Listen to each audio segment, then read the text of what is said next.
Up here? Count both. Got it either way. Okay. All right. Well, hi Frank. How are you? Hi Barry, how are you? Good. So we're here to talk about your World War II experiences, huh? Yes, I'd like to do that. Okay. Well, what's your full name, just to start? Frank Lloyd Pryor. Okay. And we're talking about World War II, right? That's right, World War II. Okay. Well, let's just have a quick summary as far as what we're going to cover today, okay? All right. So as far as you were on the Battle of Iwo Jima, right? That's right, Iwo Jima. And what was it known for as far as in the Marine battles? The raising the flag on Mount Suribachi and actually for helping us to be able to bomb Japan from the southern islands. And it was a tough war, wasn't it? It was a tough war, and the Japanese were shooting down our planes on their way to Tokyo, and so that island had to be taken. And it was one of the bloodiest Marine battles? That's right, in the Marine Corps history. Okay, but as far as your enlisting, you just wanted to do your part, wasn't that it? That's right. I just wanted to help with the war effort. And that as far as Iwo Jima, you know, at the time you had no idea the significance, right? You That's were right. None at all. just doing your job, huh? Just doing my job. And as far as, I know that you're a religious man, but you pray just to survive, huh? That's right. I just prayed that I could just survive this battle. And okay, well that's just in summary, so let's get to it, shall we? Okay. All right, now let's just briefly talk about your decision to go into the Marines. I know with the two wars we have going on that people have to decide about that. You were from Pryor, Oklahoma. Yes, Pryor, Oklahoma. But not named after your family, That's right? right. Not named after the family. And your dad had a Western auto store in Pryor, Oklahoma. That's right. But then he died with it in a tornado. In a tornado in 1942. And so that you were about how old then? I was 16. And so then you had to decide as far as raising money for, or making money for the family, what to do. Were you going to take over that store or what? That's right. And that had been your thought, to take over the store. That's right. But then the World War II broke out, Yes. and so you decided to go to the Marines, is that it? Yes, I just wanted to do my part in the war effort. But what was, you said you saw a sign. Yeah, I kept seeing a sign on the sidewalk in this little town of Pryor. It was Uncle Sam wants you, and here's a picture of what Uncle Sam pointing his finger, and I see this sign, I want you. And that's what one idea that I had. I want to get into the Uncle Sam's force. I see. Well then, but why the Marines? What was it about the Marines? Well, I heard that the Marines, when they get into the service, they go into combat right away. And that appealed to me. I just wanted to get in there and do my part in this war with the Japanese. I see. So then, as far as the family business, you sold that to a friend in a neighboring town? Yes, it was in Claremore, Oklahoma. And the owner of that Western Auto store over there and my dad were good friends. And when my father passed on, we contacted him. He said he'd like to buy that store. So he had a store already, yeah. He had a store already, and he bought that one from us. I see. Okay, so let's talk about your enlistment, your boot camp, and your assignment. So you were where were you when you enlisted? I lived in Pryor, but I was enlisted in city. And that was April 7th, 1944, I have. That's right. Okay, and so you went to boot camp in San Diego? San Diego, and here's a picture of me in boot camp. My picture is right up here. Okay. And that's a picture of that whole platoon, 416, and the drill instructor and the whole group. I see, so that lasted 6 weeks. 6 weeks, 6 weeks training in boot camp in San Diego, California. So some of the things you learned, you have here discipline training. Yes. Mine is not to ask the reason why. That's right. Mine is not to ask the reason why, but to do or die. That's what we were told. And then you have fitness training. And fitness training, yes. And then rifle and bayonet training at Camp Pendleton. That's right. And you qualified as what? As an expert rifleman. You get $5 extra a month for a year for shooting expert. And then you had islands invasion simulation training. That's right. And so with the gas mask, you... Yeah, here's a picture of the gas mask that we used to train on how to keep from breathing gas. I see. And then you were assigned to the 5th Marine Division. That's right, 5th Marine Division. 5th out of 7. And what was that Marine Division called? It was called the Spearhead. And there's a book here that... we have to stop. Sorry. So this is the book called That's the... right. No, tell us about this book. This is the 5th Marine Division, Spearhead Division book. And here, published by Infantry Journal Press, Washington, D.C., 1950. That's right. So were we going to touch base with that later on? Is that it? That's right. Okay, all right. Let's move on to your travel and your crewman training. So you traveled from San Diego to Hilo, Hawaii. Yes. So let's show a picture of this map that shows your travels right in the front there. Thank you. Now here's a map of the... So San Diego. here's San Diego, and here's Hawaii, where we went first, and then we did my training, and... Okay, well, we'll reference back to this. So you That's right. traveled on what's called an APA, an attack transport. Yes, I have a picture of an APA. This is a picture of an APA I traveled on from San Diego to Hawaii. I see, and so in that from San Diego, you went to Hilo, Yes, from Hilo, and then to Kamela, Hawaii. yes. And you went by train there through a jungle, and then you came to, how do you pronounce that? Tarawa? Tarawa. Okay. Tarawa. And then you were in a tent camp. So Yes. do you have a picture of that? Yes, here's a picture of the tent camp at the bottom of this page. This is the very camp, the tent camp where we lived and where we trained. And you had 3 men to a tent? Pardon? You had 3 men to a tent? Yeah, 3 men to a tent. And then you said that you worked on a cattle ranch owned by the King family in Texas. That's right. And they picked that because it was supposed to simulate where you were going? Yes, it had a rugged territory and kind of a desert sort of background Okay. atmosphere. And you met your good friend Ron Cunningham there. You want to tell That's us right. how you met?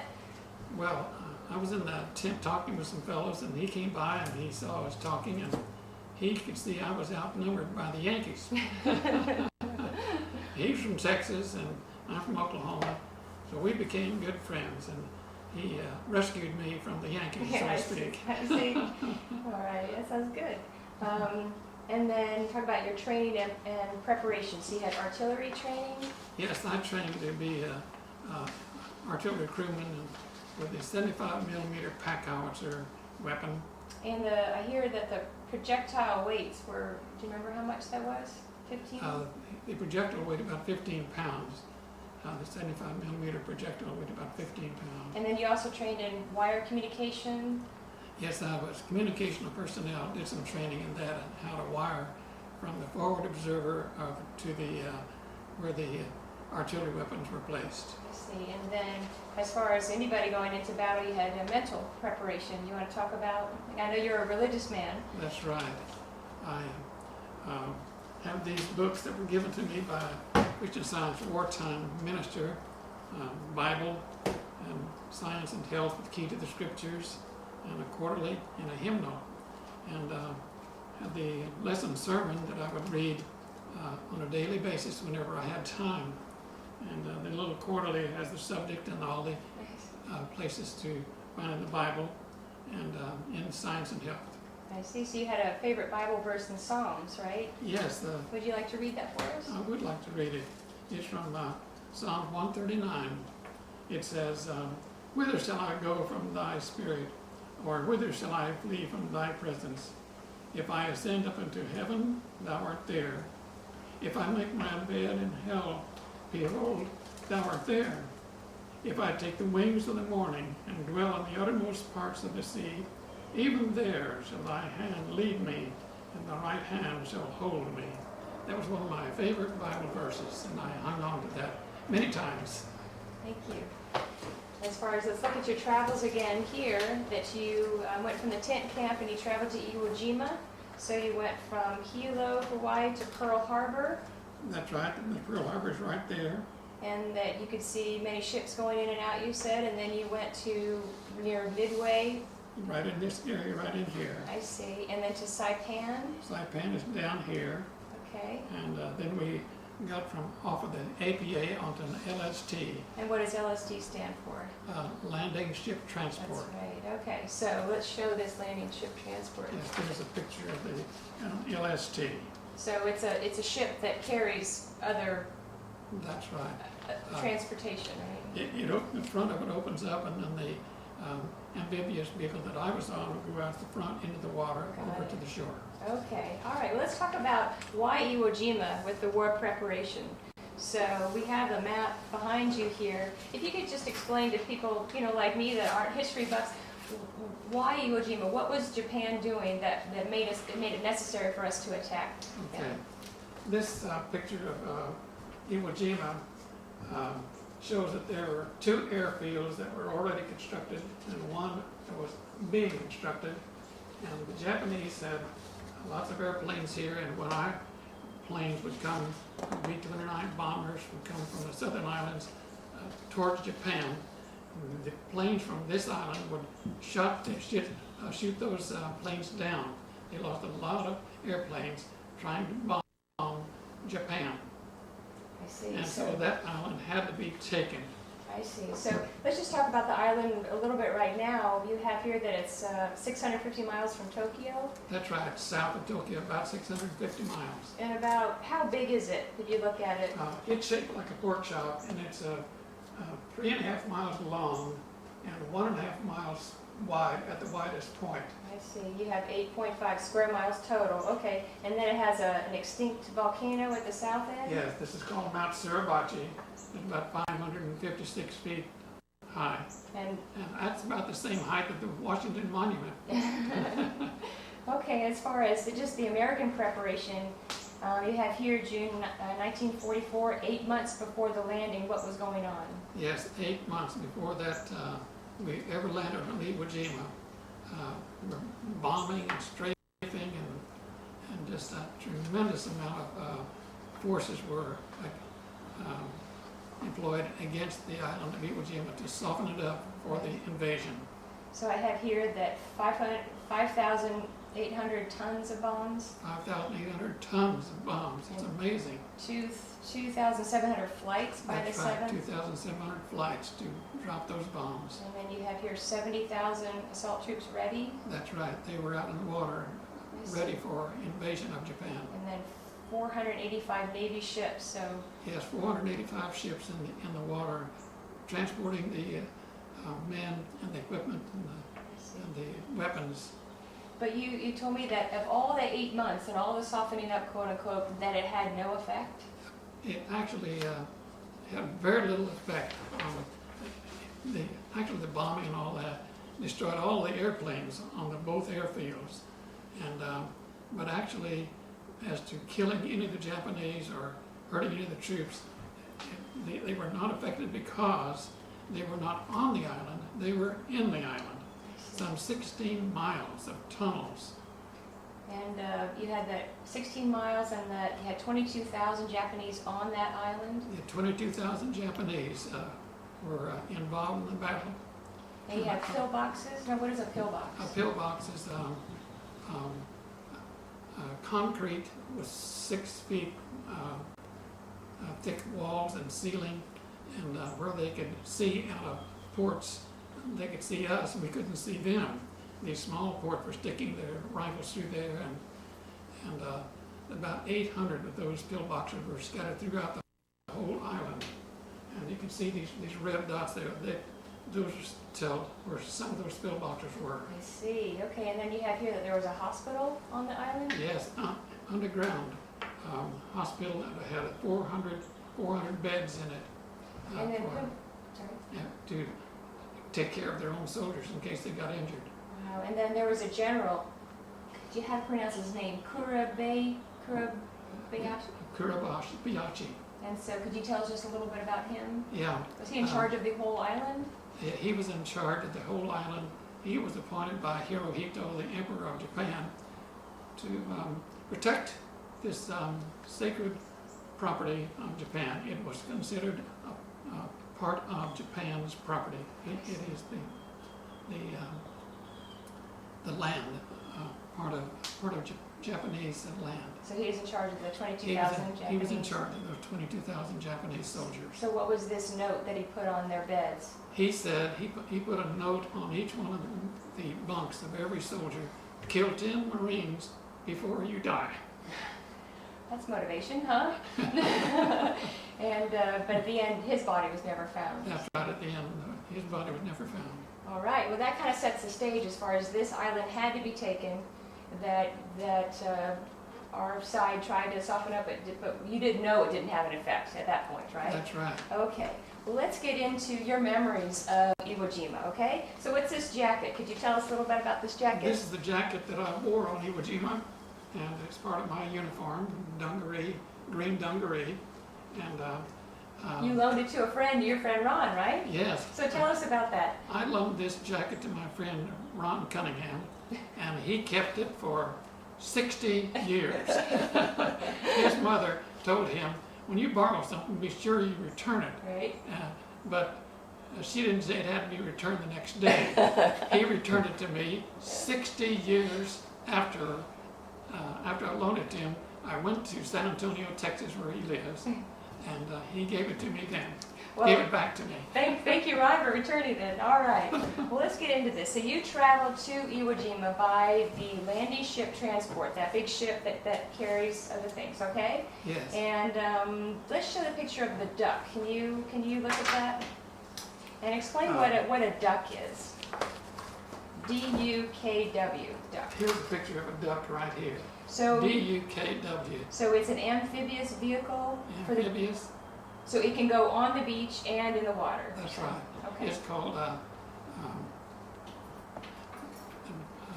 Detroit United Kirk Works. D-U-K-W. So that's who made it.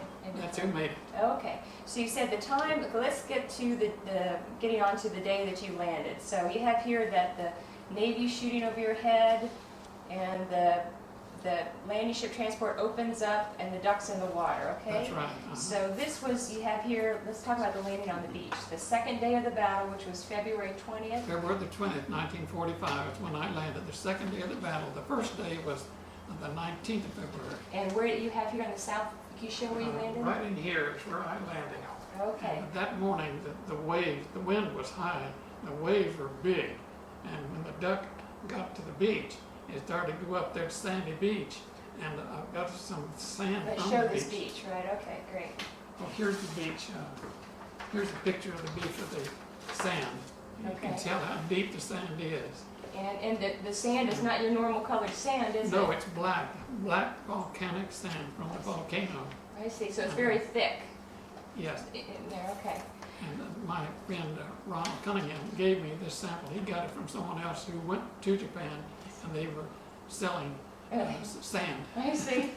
Well, let's talk about this incident, because this was a significant thing. So who was in the duck that you were riding with? Who was driving? Ronald Cunningham and I were in the duck, and the Navy man who was driving it, and Private Self.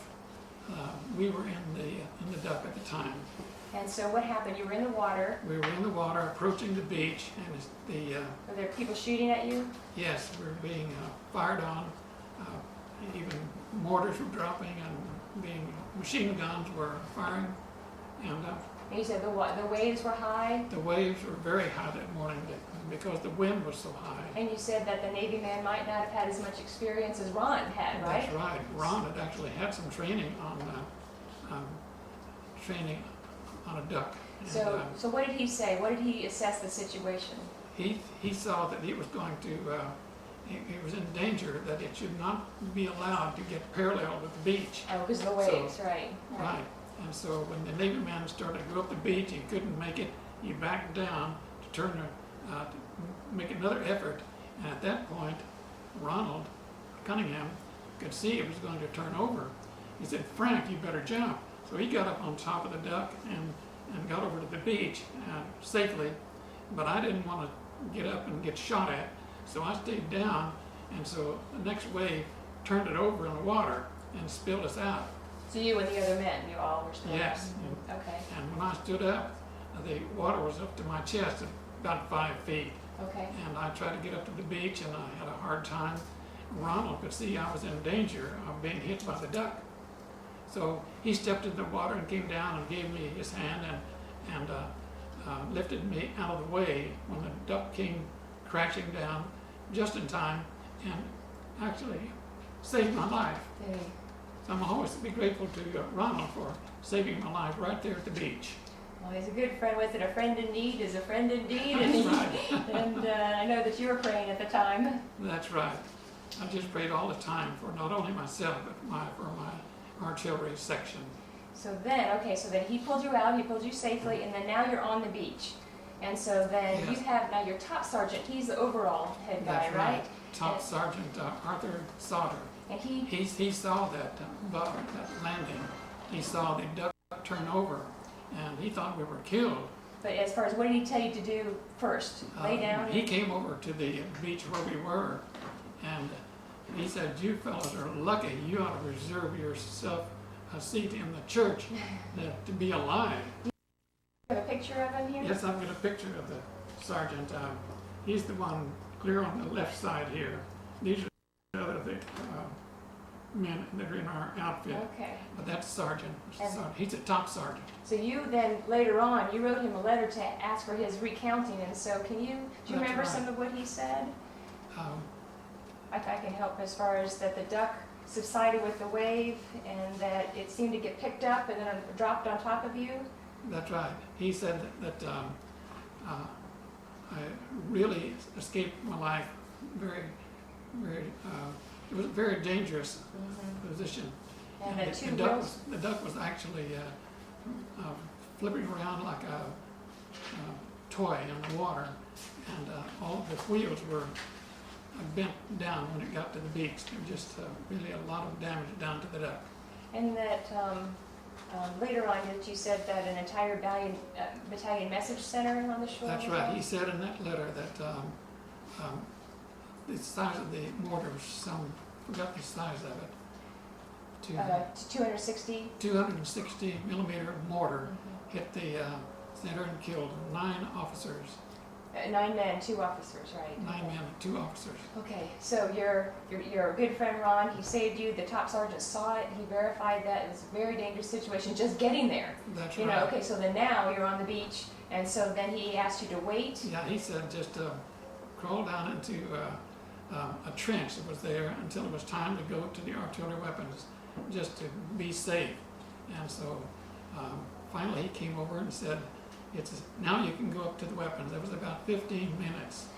Okay, so then your weapons were at the south end of the first airfield? Yes, this is the first airfield. Weapons were located here at the south end, near Mount Suribachi, and we could hit any part of the island from right where we were. Okay, so let's just talk about your daily routine as far as that your job, you had how many men in your group? About 5 in the artillery group. And my job was to pull the lanyard to shoot the weapon, to load it and shoot it. And you had a man in charge of your 5 men? Yes, our sergeant had 3 stripes. He was in charge of us. And he would tell us, he had communications with the forward observer. And when the forward observer would tell him to fire, then he would tell me, fire. And so I would pull the lanyard and shoot the weapon and open the breech and put in another shell and wait until I was told to fire again. Okay, so then as far as, just tell us a little bit about that you can set the timing on the projectile, could you explain that? Yes, you can actually take the projectile out and with 2 wrenches set the timer so that the projectile will go off in flight if you wanted to go off 2 or 3 seconds after flight or more seconds, or if you don't set the timer, that on impact it would explode. And then, but for the most part, you were told when to fire, but one time you were told to fire at will? That's right. Poor Will. That's not very... We were told to fire at will. We could just load the weapon, fire it, and load it again just as quickly as we could, and do that until we were told to stop. Didn't the barrel get hot? Yes, the barrel got hot and was smoking, so the sergeant could see we can't do this anymore. He said, stop. So then we had to stop and take a bucket of water with a mop and cool down the tube. And at that time, it was in to stop. We didn't need to do any more firing at will. And then just so your daily routine, you have 4 hours on and... Yeah, 4 hours on, 4 hours off. And And so- rest in the foxhole, which was next to the artillery weapon placement. Well, what is a foxhole? Is that just for one It's just person, or? Just for one person. I had a hole in the ground. Somebody had already built that foxhole when I got there. But I could sleep in there. I had my helmet on for a pillow. I could have my knees bent up, and I could be in this foxhole. It was good to be able to rest there. Well, did you all take showers? No, we had no way of taking showers. So you slept in your uniform? Right, all this time. I tell you, the beauticians would be like, oh no, my hair. Okay, so then since you're there with the artillery, you had that you lost because of that? Yes, I was firing weapons so many times and so much that my hearing was impaired. I couldn't hear the sergeant say, fire the weapon. So to overcome that, he came over and put his hand on my shoulder. And when he got information to fire the weapon, he would jerk my shoulder. That would be my indication of when to pull the lanyard. So as far as this about the mortar fire, you have that you were being shot on day and night, shot at? Yes, for the first few days that we landed, day and night, mortars were dropping in close to us, and we were so glad that none actually hit our artillery weapon place. Tell us about that each night, what the Marines would shoot up into the sky, shoot flares up. Yes, they shot flares up in the eye with a parachute to have it come down slowly so that we could see the island, and the Japanese would stay hidden, and they didn't want to be exposed to the light. So then, that sounds like some kind of bug. Sorry. So you heard that there might be a possible attack 3 days after into the battle? Yes, we heard that there's a possibility that the Japanese would make a mass attack on us and jab their bayonets, with their rifles with bayonets on them, into every foxhole, whether there was anybody in the foxhole or not. That was really scary, but it didn't really happen. It was a relief. Oh boy. Well, now let's talk about the flag raising. So this happened on Mount Suribachi there? Yes, the flag was raised right here on Mount Suribachi. And what day was this? This was your fourth day there. That's right. That's on the February 23rd, 23rd. 1945. Here's a picture. And here's a picture of that flag raising on Iwo Jima. And I saw that flag the very morning that it was raised. Everybody was yelling, "Look at the flag!" And I looked back, and I could 300 yards away, and I could see it clearly. And the ships in the ocean were in the harbor there were honking their horns, and the Marines all over the island were yelling. And we could tell by this flag raising we're winning the battle. Wow. That was the sense that I got. Now we know we're winning. Nice to have a morale booster, right? Yeah, a morale booster. All right, let's talk about the Japanese cave and the cannon. You said about 4 days on the east side of Mount Yes. Suribachi? Right here on the east side of Mount Suribachi, there was a cave in there with a cannon on tracks with steel doors. They would open those doors, the cannon would come out on tracks and shoot at the ships in the harbor. So the Navy pulled an LST right up here at this beach and put shining lights on the mouth of the cave. And then when the doors opened, the ship could see, and they would shoot there and finally destroy that weapon. Oh, wow. That was a good thing, huh? That was a significant victory right there. Well, it's, we don't always remember days, but we remember moments. And so there's a moment here where you saw a dead Japanese soldier who was on the way to the tree. You want to tell us Yes, about he that? was on the ground. He was dead. He was in full uniform. And when I would go to by that area for any reason, we could see him there for several days. But finally, he disappeared. We don't know who took him away. So or when. what did that mean to you? Because you weren't in up close combat. You were shooting, your weapon. So how did it make you feel when you saw him? Well, we could see that there was one dead enemy. We were victorious somewhat. Okay. All right, let's talk about this large rocket. You said towards the end of the battle? Yes, Or towards the end of the battle. From the north? From the north side, north end of the island somewhere, we could hear a rocket coming. It would sound like a freight train. It went over our heads. and landed somewhere near the base of Mount Suribachi and exploded. A tremendous explosion, but it was their last effort, I think, to win the war. I see. Well, let's talk about a little lighter side where pancakes on a shovel. Yes. So tell us about this. Well, our sergeant had the idea that he'd like to make us some pancakes. So he went to the CBs. He knew that they had good food to eat, and he got the ingredients for pancakes. Who are the CDs? The construction battalion. I see. They're also known as CBs. Okay. And so we got these ingredients and cooked the pancakes on a shovel. We didn't have any syrup, and we had marmalade, and we had tropical butter, which would not melt in the sun. We put those on the pancakes, and it really tasted great. A little levity in a stressful situation, huh? Yes. Well, near the very end, let's talk about the stray bullet. Do you know what I'm talking Okay. about?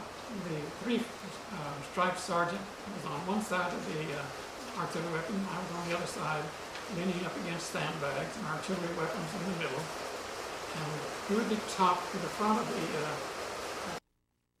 emplacement, a 50 millimeter anti-aircraft bullet came between us and hit a sandbag and exploded.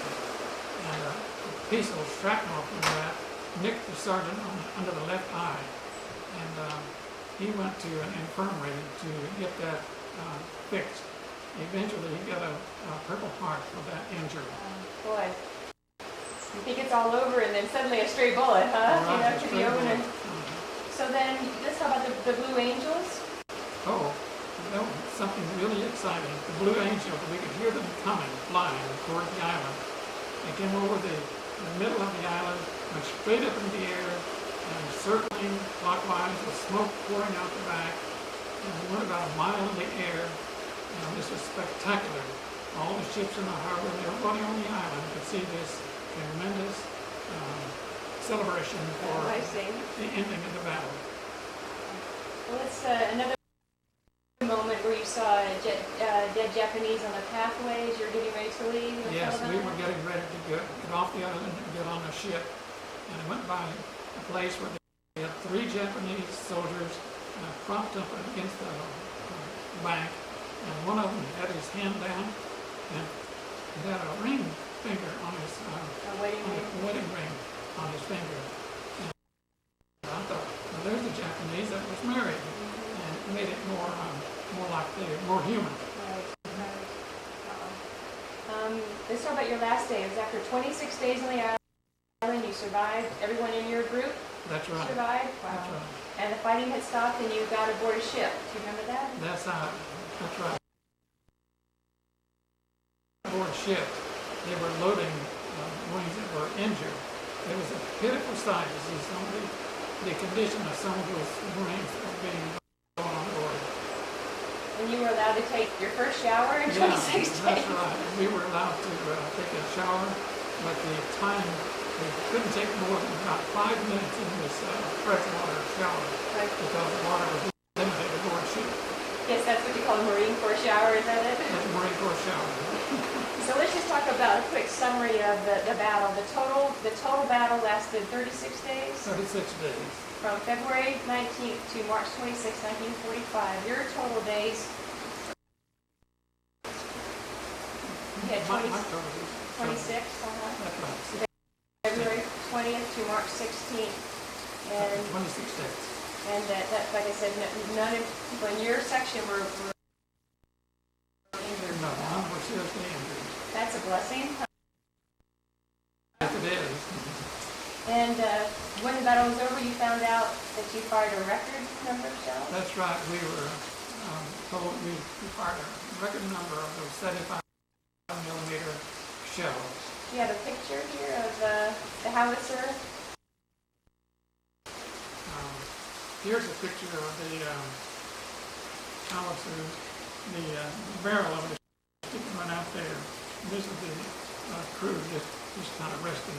I see. You can't see the pack howitzer very clearly there, but it's sticking in there. That's sandbags around it. Let's talk about the casualties. I have here 5,319? There were 5,319 Marines were killed on Iwo Jima, and this book, the Iwo Jima Teacher's Training Guide, has the names of all of those Marines that were killed, and there were some 20,000 Marines that were wounded in that battle. There are 21,000 Japanese killed? That's right. There were about 21,000 of the Japanese were killed, and about 1,000 surrendered. All right. Well, that was Iwo Jima. Anything else that you want to ask about Iwo Jima or say? To the next section. Okay. Here's the shoulder pads that I wore in my uniform, the 5th Marine Division, Spearhead Division. And then after the war was over and we went back to Japan, to Hawaii, we were transferred over to the 2nd Marine Division. Right. And we were also relieved of our 75 millimeter pack howitzers, 155 millimeter howitzers. And those projectiles weighed a little more, huh? Projectors weighed about 98 pounds. Wow. So it take more than one person to... That's right. The projector was put on a tray and 2 men lifted up to the barrel, and then a plunger with another person pushing it into the barrel. So you went back to the exact same place where you trained before. That's right. I In see. Hawaii, same And trained camp. there. Okay. Well, let's talk about the atomic bomb, because that was dropped, and you had some remembrances of that. That happened. It was dropped where, the first bomb? In Hiroshima, the first atomic bomb, which was August? built in Oak Ridge. Oh, right. Right, in Oak Ridge. Right. August 6, 1945. Okay. That's right. Do you have some memories about when that happened? We felt when that bomb went off, it killed an awful number of people. It was a pity that it killed so many. And we thought surely Japan will surrender because of that atomic bomb, but they didn't. And you have here that 78,000 Japanese were killed in that bomb. 78,000. That was dropped by a B-29 A B-29. aircraft. Okay. Mhm. All right. Well then, so they didn't. Then another bomb, right? That's right. 3 days later, it was dropped on Nagasaki. On August 9th, 1945. Okay. So then here you have 65,000 people were Yeah, killed. about 65,000 people were killed there. And so, feel as far as after the second Well, bomb. this was, we thought surely they will surrender now. And then what about the radiation, that it would last a long time? We heard that the rumor came that there was such a radiation at Nagasaki that no one would be able to enter that area for some 27 years. But in our trip to Japan, we actually went to Nagasaki, and it proved to be not true. I see. Okay, well then, when did the Japanese actually surrender? How did that happen? That was on the date of it, let's see. It's August 14th, 1945. You have formally accepted the Allied terms for peace. So you said the That's Pacific War came to an end and it happened on a ship? Yes, the USS Missouri is where the surrender. So that happened, the Pacific War came to an end with the signing of the surrender terms on board the U.S. Missouri, okay, Yes. in Tokyo Bay That's on right. September 2nd, 1945. That's right, September the 2nd, 1945.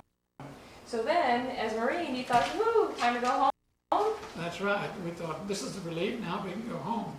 But then we were told we signed up for the duration of the war, so that meant we needed to do 9 months occupation duty. I see. And so, tell us a little about that. You were now part of the 2nd Division, That's right. and you went to, how you pronounce it? Sasebo. Sasebo, okay. Yeah, By an APA, by that attack transport, you were, That's right. okay. And then, what was your, occupying Japan? It was, tell us a little about what the purpose. The purpose there was to just to guard the ammunition that they had stored in caves. mines and things like that, just to let the Japanese know that the war was over and we were occupying their territory. I see. And where did you stay?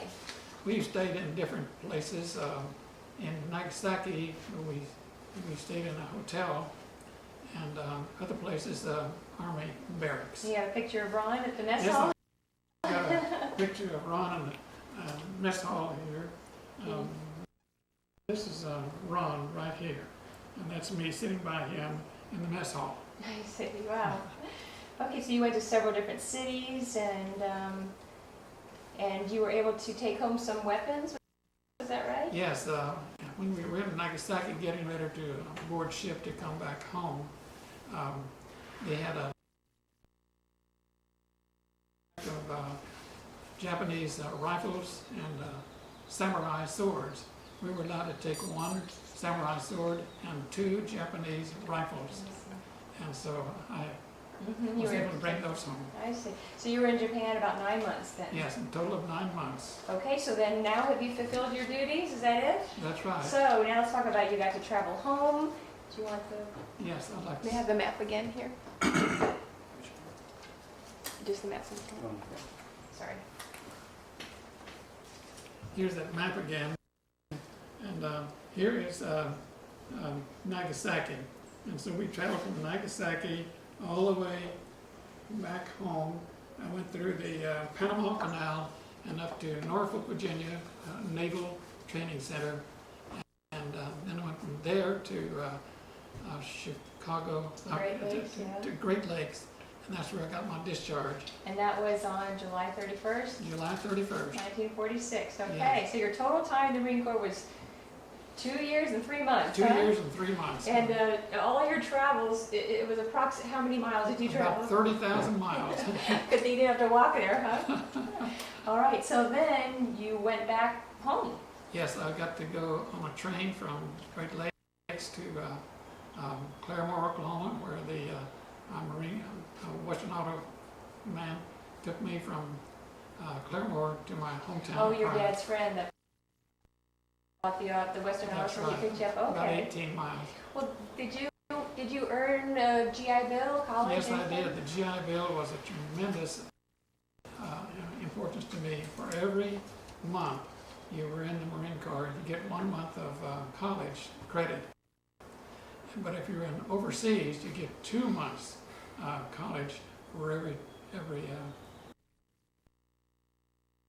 you were in the service. So I had enough credit to get 4 years of college. So where did you go? What did you study? I went to Oklahoma State University in Stillwater, Oklahoma, and earned a Bachelor of Science degree to teach diesel mechanics in a trade school. I see. So what kind of jobs did you have throughout your, Well, just My briefly? first job from college was working for a Shell Oil Company in Elk City, Oklahoma, as a roustabout. And then what are some of the other jobs that you've had? Well, I finally got transferred to Tulsa, Oklahoma, to serve as lessee leasing stations for them, Shell stations. And then you did work in VOTEC, right? Coordinating? Yes, I got to teach vocational technology at Booker T. Washington High School in Tulsa for 1 year. I see. And then that's where you married your wife? Yes, I married Mary Jane in Tulsa, Oklahoma. 1952. And then you have a 1952. son, Jeff? Yes, and Jeff is our son, Jeffrey Mark Pryor, and Janice Lynn Pryor. We have 2 children. Great. And then you went to Boston and worked? Yes, I was able to go to Boston, Massachusetts, and work at the Christian Science Center as a systems analyst for 4 years. As an efficiency expert, right? Efficiency expert. I know you're right. good at that, that's right. Thank you. And then you came to Oak Ridge? Yes, there was an opening at the Clinch River Breeder Reactor Project in Oak Ridge. And I served there as the office manager and personnel officer for the whole time it was there, from 1975 to 1985. That's the date that the project was canceled. And so you were there 10 years, wow. And then you, where did you go? You went to I Louisiana? went to Louisiana to work at the Riverbend Station at St. Francisville, Louisiana, I see. as a procedure writer. And then you had your own handyman business for a while? Yes, when I retired from Entergy, then I had a handyman business for about 5 years, and then we decided to move back to Knoxville? Tennessee, Knoxville, be with our friends and closer to our children. I see. And then I know that you worked for Sears for a little while, and now as a Walmart greeter? That's right. I worked for Sears assembling furniture, then finally got a job with Walmart as a people greeter, been there for about a total of 10 years. And then I know at the Christian Science Church, you do everything there. You're a lay minister and Right. building and grounds and Right. winter distribution and everything else. Well, you certainly let your Frank. Thank you. Well, let's just talk about your gratitude, remembrance, and honor. So you published your testimony in the Christian Science Sentinel about Yes. when you were saved. That's right, when I was saved. Well, by Ron, by right? Ron Cunningham. Right. He saved my life. But you feel you credit God for that, I'm sure. Yes, God helped me survive that battle, and I was so grateful to my fellow Marines and all those who served on Iwo Jima, helped those who survived to survive. It was amazing that, and I'm so grateful for my fellow Marines and for those who didn't make it. And then you found that people at home were praying for you too, right? Yes, and the people at home, my family, and Christian Scientists were praying for me, and this all helped me survive the battle. I'm sure everybody's praying, not just in That's the right. church, right? And let's talk about you. After the war, you collected all kinds of books. Yes, I collected different kinds of books, and that's how I learned more about Iwo Jima. I have some 19 books that are related to the war in the Pacific, and quite a few of them have quite a bit to say about Iwo Jima. And so your favorite book, one was that Spearhead book that we did That's before, right. That's right, the Spearhead book. And then there's other ones that you've enjoyed too, and one called Iwo Jima by Larry Smith. You said that was Yes. a good one? That's right. Well, let's show your awards here, and let's have you walk us through these. This shadow box was given to me by a friend who works for American Reprographics here in Oak Ridge. He gave me Box, Shadow okay. box. Well, tell us what's in the box then. Can you see it all right? This is my World War II honoree. Barry was the one who got me in touch with the organization and had my picture. It's in the archives in Washington, and I'm going to be sending them a copy of this DVD. Okay. And here's the 5th Marine Division patch, 2nd Marine Division. These are my dog tags. And this is the medal that I wore. And this is for the, there's a star up here on this. Oh, I see it, right. That's for participation on Iwo Jima. And this is just about the Marine Corps. And I see. here's a picture of the flag raising and this medal that someone gave me. Right. And I know that people raising the flag, didn't they just feel they were doing their job at the time? That's right, they felt the same way. They had no idea of the significance of the battle for Iwo Jima. And as far as the World War II honoree, anybody that's fought in any war can sign up, That's isn't right. that right? Anyone of any war can be honored in this way. And they have that you just online, www.wiimemorial.com. That's right. That's Okay. how they can get in touch with it. So then let's talk about, you went to Washington, D.C.? Yes, the honor air of Knoxville, which is sponsored by the executive cleaners, had a trip Prestige. Prestige Cleaners, right. Prestige Cleaners? Yeah, Prestige Cleaners in Knoxville. And Eddie Manis, the son of the owner, was the one who was in charge of that trip to Washington, D.C. one Saturday. We left Saturday morning and came back Saturday night. We got to see the Washington Monument and so many things in Washington. Even the Iwo Jima medal we got to see it and got some pictures of it. So, now did you have to pay for anything on that trip? No, even the parking was free. The whole trip was completely free. It was such an honor. They were honoring all the World War II veterans that they could take at that time. I see. About 35 people went on that trip. That was nice. It was very nice. All right. Well, we have just to say who else has helped here. I'm Barry. This is my husband, Lars. Hello. And Ron. Ron, right here behind. You want to say hello? Hello. Okay. I'll help too to make this happen, and we'll go through the summary. Or let's just talk real briefly, just to recap. As far as you really felt you made a contribution. Yes, I think I helped end the war. I just felt like this was what I wanted to do, and I did do that, and I felt good about making a contribution. And then this war has been classified by the Marines as the fiercest? The fiercest battle of the Marine Corps history. And that when you were fighting, though, you were just, what? I was just doing my job. And day to day, you were trained? You felt you were trained well to do? Yes, I think I trained well to do this kind of work. And that the first day on Iwo Jima, that was a tough day. A lot of people passed away. Yes. And that, again, you didn't have any idea, no one had the idea of the significance of that battle. No. When it was going on, we didn't know, we were just doing our job. We didn't really know the significance of this tremendous battle. So back to all the strafing, that really didn't do that much, but you had enough men to go and to take Iwo Jima. That's right. And that at the time you didn't really know that much about Iwo Jima, but you bought all these books. That's right. There's 19 books that really told a lot about not only Iwo Jima, but the other battles in the Pacific too. And that as far as you're praying for protection? Yes, I was praying for protection all the time, and I'm just so God provided me protection that I needed on the landing and in the battle and on the way home, all the way through. And thanks to everybody here that helped put this together. I know Yes, you've wanted to thank do you this for very a long time, huh? Yes, and thank you, Lars, and thank you, Ron. Thank you for all your work. All right. God bless America. Yes, God bless America, and God bless the Marines. Semper Fidelis, always faithful. All right. Thank you, Frank. Thank you. Good job. Thank you.